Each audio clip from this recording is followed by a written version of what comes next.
edindik. Farkında değiliz.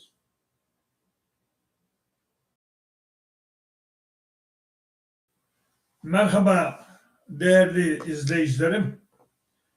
Bu gece de sizinle beraberiz sohbetimizden. Zümer suresine başlamıştık hatırlarsanız. 3. ayetine gelmiştik. Şimdi önceki ayete, yani geçen hafta yaptığımız son ayete bir mana verelim.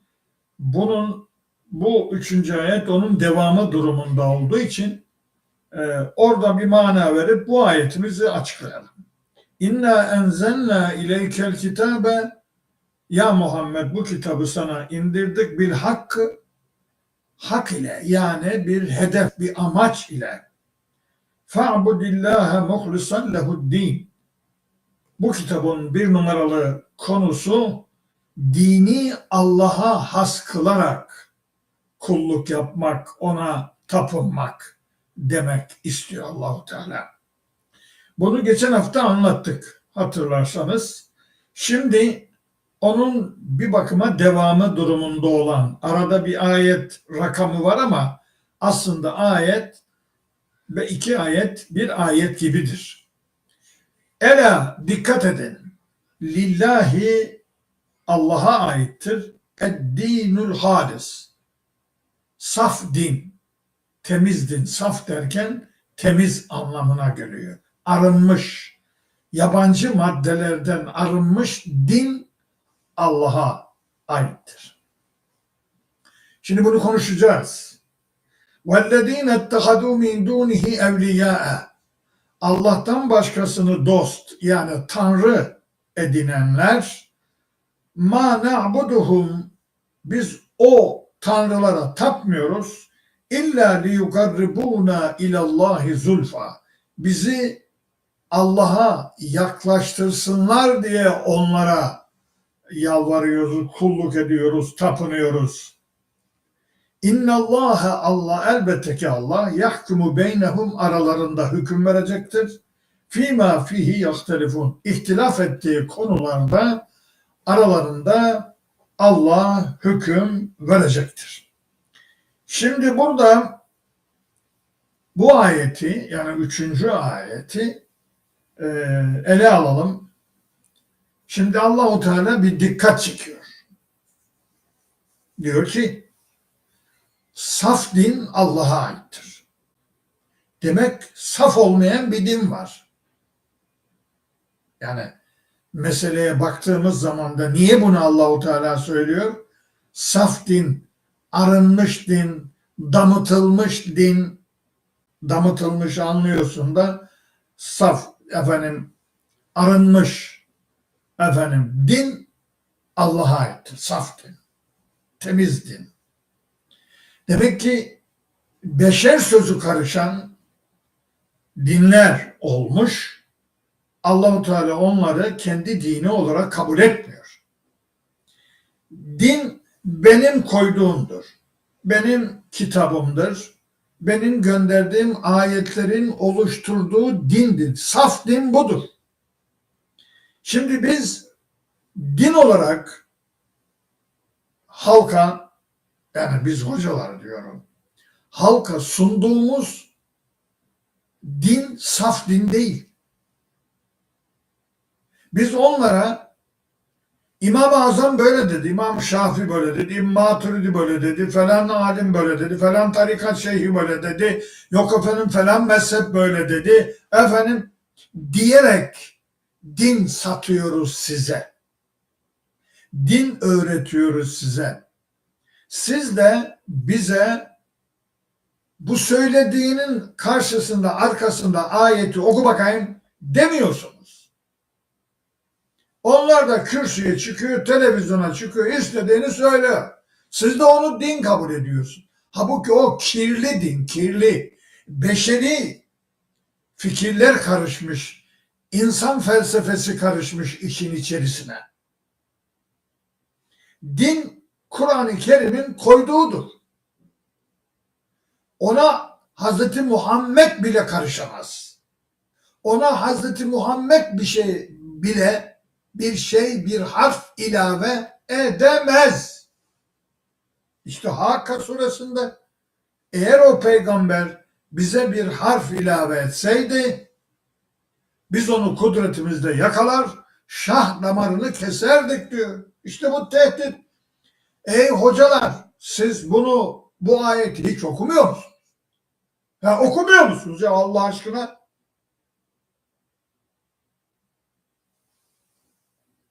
Gidelim İsra suresine. 73, 74, 75 İsra suresinde. Ne diyor orada? Orada Hazreti Peygamber'e müthiş bir tehdit var. Bakın ne diyor şimdi orada. Ve in kâdû leyeftinûneke anillezî evhaynâ ileyke. Seni neredeyse sana vahyettiğimizden koparacaklardı. Litefteri aleyna gayra. Bize başka bir şeyi iftira ettireceklerdi. Bak, şimdi sıkıştırıyor müşrikler Hazreti Peygamber'i. Ya şu Kur'an-ı Kerim'i değiştir. 15. ayette olduğu gibi Yunus'ta. Dediler ki bu Kur'an'ı değiştir veya başka bir Kur'an getir. Bir kitap getir, bu bize uymuyor. Bizim inançlarımıza biz puta tapıyoruz. Efendim sen puta tapma diyor. Kadınları biz canlı canlı öldürüyoruz. Kızları siz de diyorsun. Kadın hakları var diyorsun. Bir şeyler. Ha bunu değiştir. Bizim ahlakımıza uymuyor. Orada dediler. O da dedi ki Allah-u Teala diyor peygamberim. De onlara ki onu ben kendi tarafımdan değiştiremem. Ben bana vahyolunana uyarım. Eğer onu değiştirmeye kalksam Allah'a isyan etmiş olurum. Ve o büyük günün azabından korkarım. 15. ayet. Bunları hoca takımı izliyorsa beni lütfen kayıt altına alın. Ya bir bakın ya Yunus 15. Bu kadar basit. Şimdi burada 73. ayette diyor ki neredeyse bize bir takım ayetlerin dışında başka bir şey uydurarak, iftira ederek, bize sana vahyettiğimizden koparacaklardı. Ve idellette haduke halila. O zaman seni dost edineceklerdi. Baba bak, peygamberimize diyorlar ki sen şu vahyettiğinde şu aldığın Kur'an-ı Kerim'den biraz ayrıl. Başka bir Kur'an-ı Kerim getir. Uydur bir şeyler yani. Uydur da seni dost edinelim. Dostluklarını rüşvet olarak vermek istiyorlar. Anlıyor musun peygamberimize? Şu hale bakın. وَلَوْلَا اَنْ سَبَّتْنَاكَ. Seni tutmasaydık. Ya Muhammed tuttum seni ben. Ben seni tuttum. Niçin? لَقَدْ كِتَّ تَرْكَنُ اِلَيْهِمْ شَيْئًا قَلِيلًا. Sen onlara meylediyordun. Onların dediğini yapacaktın. Neredeyse tuttum seni. Evet. Bu hocaları kim tutacak? Bu hocaları kim tutacak? O peygamberdi tuttuğunu Allah. Bizim hocaların dilini kim tutacak ya? Kudurdular. Ya Hazreti Muhammed de bu hatayı yapıyordu. İyi bakın. Allah-u Teala diyor ona ki ben seni tuttum.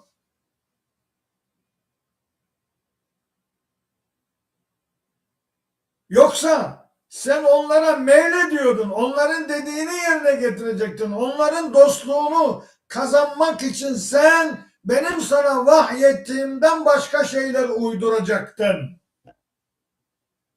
O zaman ne olacaktı biliyor musun ya Muhammed? Tuttum seni, sen de vazgeçtin o işten. İzen le'ezeknâke za'fel hayâti ve za'fel memâti sümme la tecidü leke aleynâ nasîrâ. O zaman sana bu dünyanın ve ahiretin sıkıntılarını tattırırdım. Sen bana karşı bir yardımcı da bulamazdın ya Muhammed. Şu 3 tane ayete bakar mısınız? Ya benim heyecanımdan dolayı sesim çıkıyor değil mi? Diyorsunuz ki bu adam delilendi mi? Niye ses çıkıyor falan. yani. Burada ses çıkmaz mı? Şu ayetlere bak. Ya söylüyorum hocalara ya. Ya şu ayetlere bir baksanız. İsra 73, 74, 75. Efendim Hakka 43, 44, 45, 46. Yunus 15. Bu ne demek? Allah'ın dini saf din, temiz din Allah'a aittir. Başkasına ait olamaz. Siz buraya Hazreti Muhammed'i koyabilir misiniz? Bu ayete ilave yapabilir misiniz? He?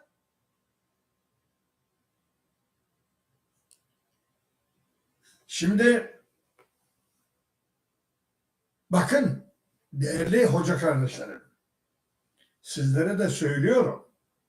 Siz böyle dinliyorsunuz. Hocalar konuşup gidiyor kardeşim.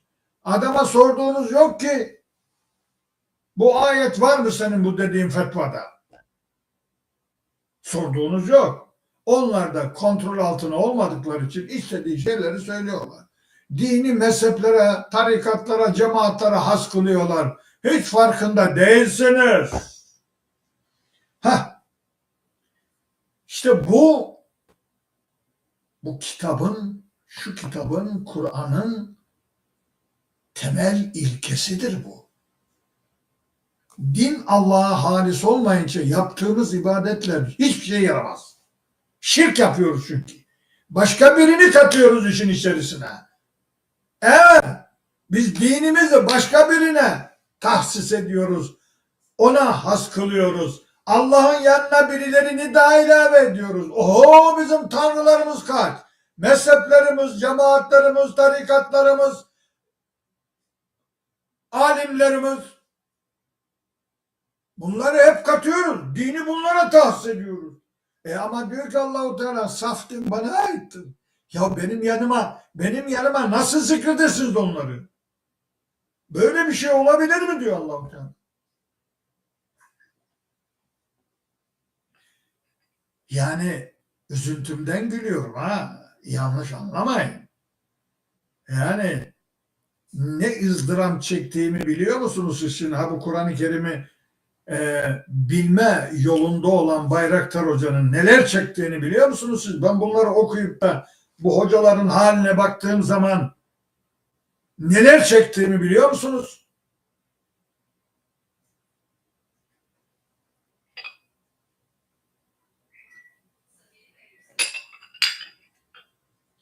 Şimdi diyor ki Allah-u Teala وَالَّذ۪ينَ اتَّخَذُوا مِنْ دُونِهِ اَوْلِيَا. Evliya burada Tanrı demek.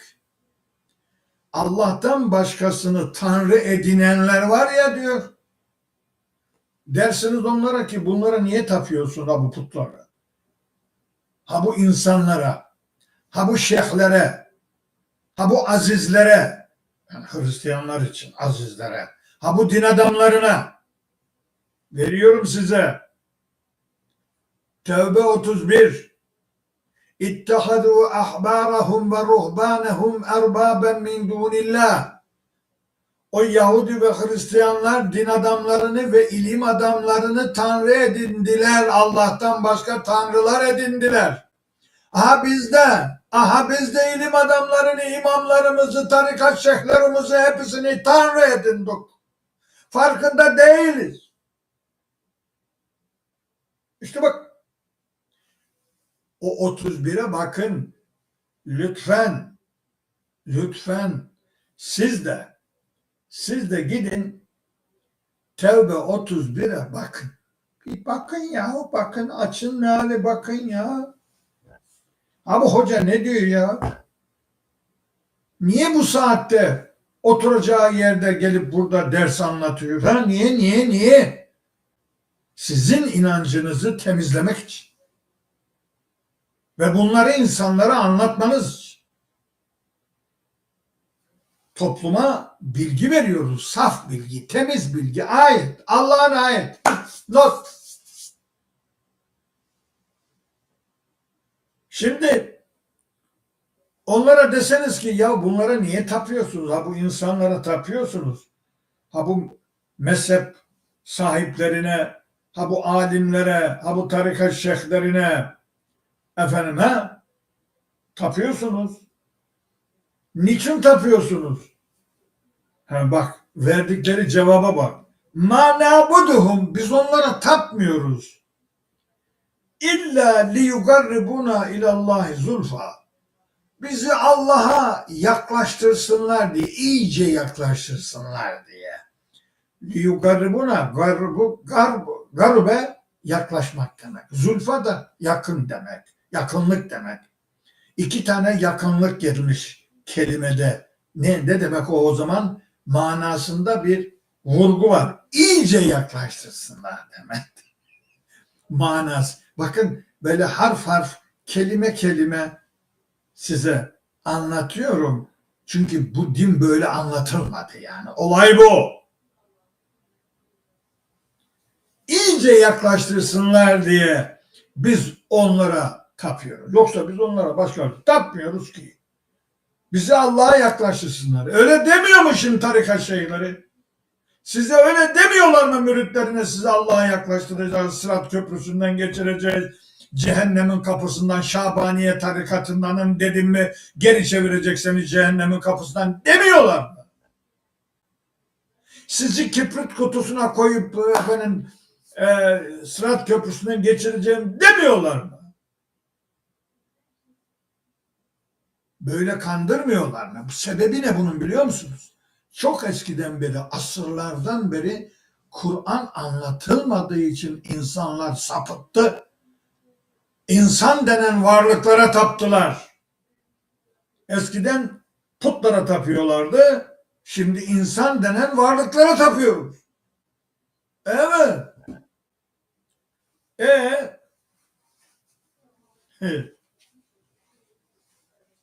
Şimdi Allahu Teala hükmünü veriyor. Diyor ki böyle konuşuyorlar değil mi? Hani bizi Allah'a yaklaştırsınlar diye efendim kendisi gidemiyor Allah'a da kendisi yaklaşamıyor da o onu getirecek, Allah'a yaklaştıracak. Böyle bir dünya var mı ya? Böyle bir dünya var mı ya? Sen kendi amelinle Allah'a yaklaşacaksın. Mukarrabundan olacaksın. Mukarrabun. Nerede geçer mukarrabun? Efendim Vaka suresinde geçer. Fe emma in kâne minel mugarrabîn. O ölen kimse diyor Allahu Teala mukarrabinden olabilir. Bana yakın olan, manen yakın olan. Allah bize yakındır şah damarımızdan da.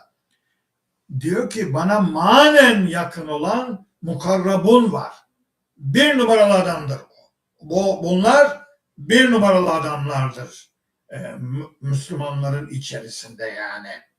Anlıyor musunuz? Şimdi birileri birilerini Allah'a yaklaştıramaz.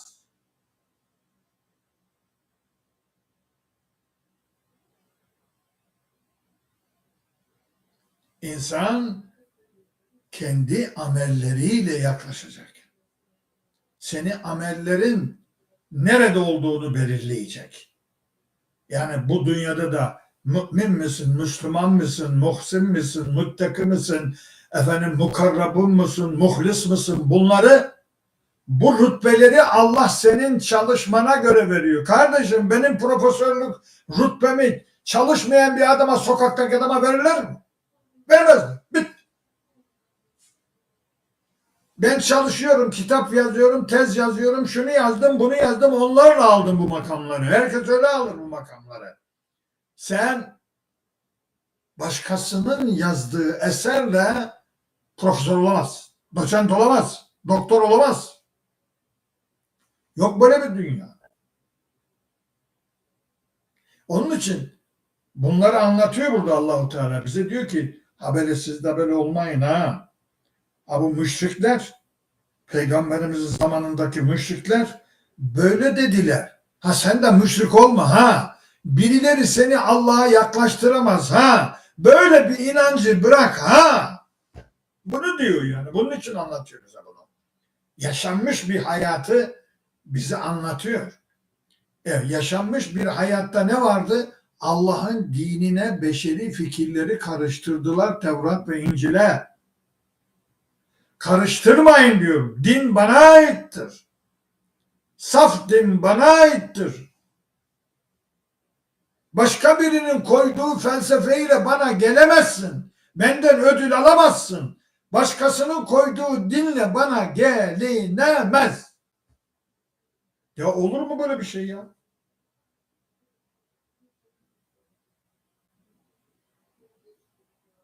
Şimdi bak ne diyor. İnna Allaha yahkumu beynehum.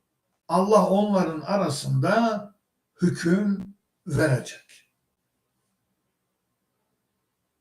Fîmâhum fîhî yahtelifun. İhtilaf ettikleri konularda onların arasına Allah hükmünü verecektir. İhtilaf ettiğimiz konular ne? Ne ihtilaf etti? Ne etmişler, ne ediyoruz? Ha? Evet. İhtilaf ediyoruz. Din konusunda mezhepler koyduk. Mezhepler birbirleriyle kavga ediyorlar. Yok İmam-ı Şafii böyle dedi, İmam Malik böyle dedi, İmam-ı Hanbel böyle dedi, yok İmam-ı Azam böyle dedi, yok efendim Şii, efendim mezhebi böyle dedi, yok efendim bu ihtilaf değil mi bu? Ha, bu ihtilaf değil mi? Yok kurban vacibimiz, yok efendim sünnetimiz. Aha kurban geliyor. Başlayacaklar konuşmaya. Kim demiş vaciptir? Efendim İmam-ı Azam. Kim dedi sünnettir? İmam Şafii. Ya Allah ne dedi? Allah ne dedi? Hiç baktınız mı? Hiç gittiler mi 34. ayeti size anlattılar mı Hac suresini? 34, 35, 36, 37. Ha? Allah niye anlat? Eti dağıtıyor Allah. Eti. Kurban etini 3'e bölüyor Allahu Teala. Bu adamlar diyor kurban sünnettir. Vacip. Bunu olacak iş değil ya. Olacak iş değil. Bir ibadeti bile orada ihtilaf ediyoruz. Allahu Teala diyecek ki veli küllü ümmetin cealna menseken li yedkuru ismallahi ala ma razakahum min behimetil an'am fe ilahukum ilahun vahidun felehu eslemu ve beşşiril muhbitin ayetini ben gönderdim mi göndermedim. Soracak bunu hocalara. Sen diyorsun İmam-ı Azam. Ben diyorum ben. Allah.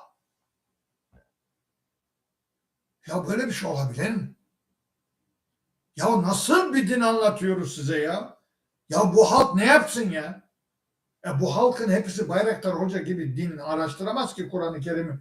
Yani 50 senesini veremez ki. Herkesin bir mesleği var. Dini de benden öğreneceksiniz. Ha? Hocalardan öğreneceksiniz. Hocayım diye ortaya çıkıyor. Adam Kur'an'dan bir ayet okuyup mana vermekten aciz, hocalık yapıyor.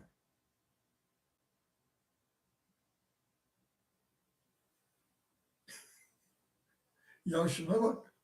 Şuna bak ya. Şimdi orada temel ilkeyi koymuş. Şura suresinde. Söyledim onu size. Bu bir sene evveldi belki de yani. Geçtik oradan. Oradan geçtik. Ne demiş? Ve mehteleftum fihi min şeyin. Herhangi bir konuda ihtilaf ettiğinizde fehukmuhu ilallah. Hüküm Allah'a aittir. Bana soracaksınız. Bana geleceksiniz. Bak Kur'an'a giden var mı ya? İhtilafları söylüyor. İmam-ı Azam böyle dedi. İmam-ı Şafii dedi ki efendim deniz hayvanlarından yenir yenmez işte kalamar, malamar, istakoz anlıyorsunuz değil mi? Yani öyle geldiği iş konuştuk. Ya İmam-ı Azam, İmam-ı Şafii hayatında balık yememiş kardeşim. Fetva nasıl verecek? Ve fetvayı vermiş Allah. Nerede vermiş? Aha. En'am suresinde vermiş. Ya sana bize bırakmamış ki. He kardeşim En'am suresi müdür? Ne durumu? Bir dakika bakalım. Aha. 96. Maide. Maide suresi 96. Hüküm vermiş Allah. Ya Allah diyor, bir gün televizyona çıktık, ceviz kabuğuna. Ben uzaktan katıldım telefonla canlı yayına. Orada bir tane adam var. İşte İmam-ı Azam böyle dedi, İmam-ı Şafii böyle dedi. Dedim hoca bunu yapma, telefonla söylüyorum ona. Ya ayet 96. ayeti oku. Maide suresinde uhille leküm saydul bahri ve da'amuhu meta'an leküm ve lisseyyare. Oku ayeti ya. Deniz hayvanlarının tamamı helaldir diyor. Bitti. Ne kalamarı malamarı midyesi şunu bunu konuşup duruyorsun. Ayet burada. Ya Allah'ın ayet sıfatasını beğenmiyor musun? Beğenmiyorlar ya. Evet. Ben diyor fazla bilgi veriyorum size dedi bana o zaman. Ya fazla bilgi olur mu? O bilgi değil ki. O senin dediğin hurafe. Senin ne bilgisi? İmam-ı Azam böyle fetva verdiğini nereden biliyorsun? Kendisi hiç balık yememiş. Ha? Şimdi bu böyle ihtilaflara düştüğünüz zaman diyor Allah bana soracaksın. Hüküm bana ait. Fehukmuhu, o konunun hükmü ilallah. Allah'a ait. Bit. Şimdi innallâhe, elbette ki Allah la yehdi, doğru yola götürmez. Men huve kâzibun keffâr, çok çok yalan söyleyen, çok çok inkar eden insanları doğru yola götürmez. İşte Allah bizi doğru yola götürmüyor, farkında mısınız? Farkında mısınız? Yalan söylüyor. Adam yalan fetva veriyor.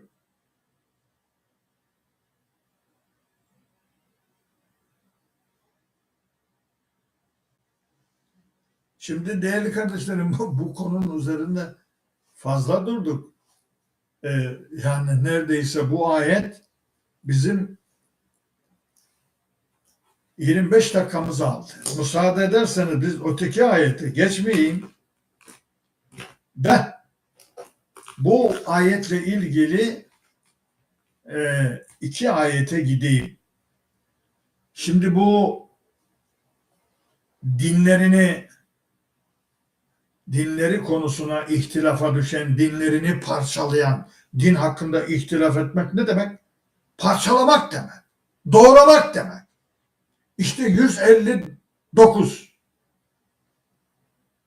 Enam. Orada diyor ki Allah-u Teala, dinlerini parçalayanlar, aman ya Rabbi, dinlerini parçalayanlar,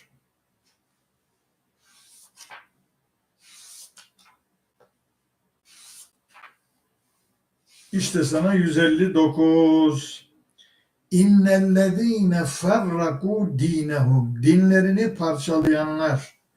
Ya Allah'ın dini parçalanır mı ya? Ya canavar gibi dini parçalıyoruz ya biz.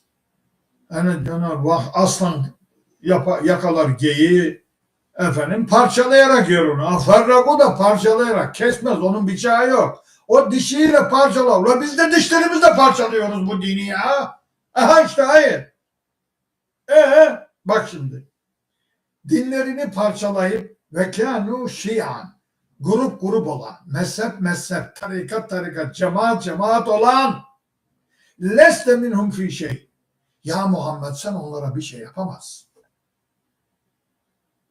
Onlar korkunç, vahşi, parçalıyor dinini.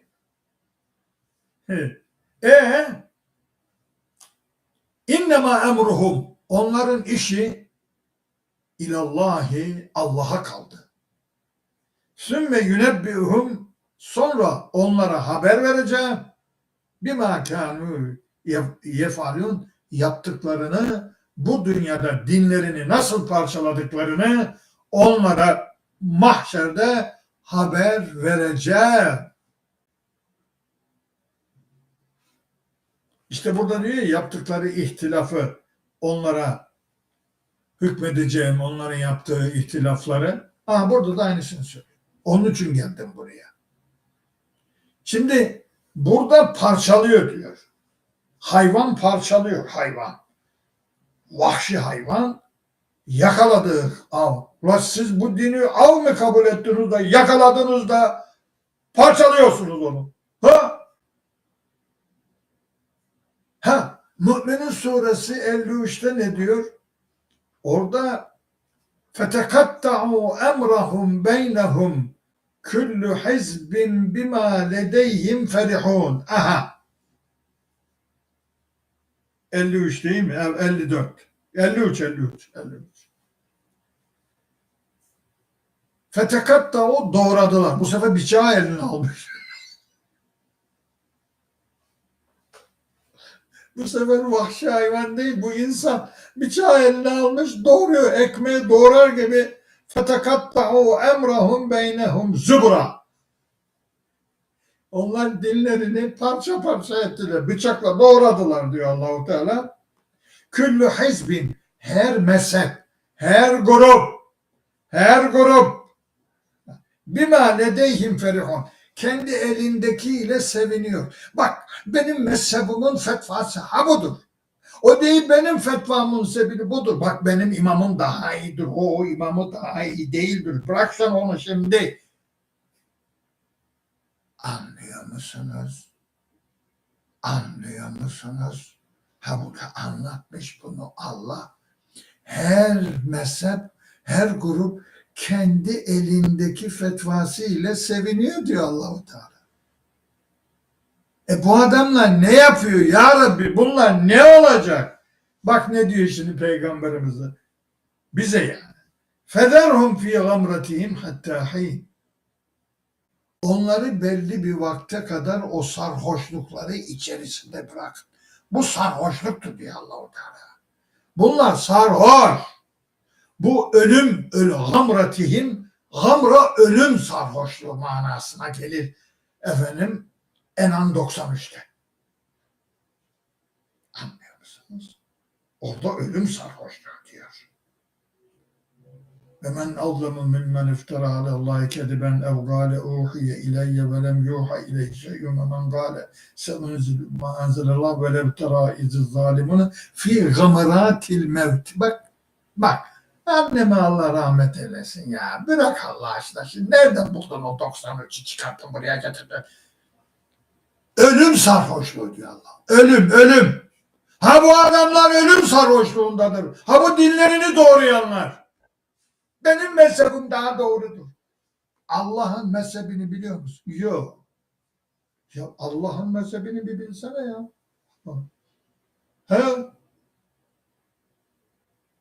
Şimdi değerli kardeşlerim, vakit doldu. Aşağıdaki ayete bir daha hafta bir ayet yapabildik.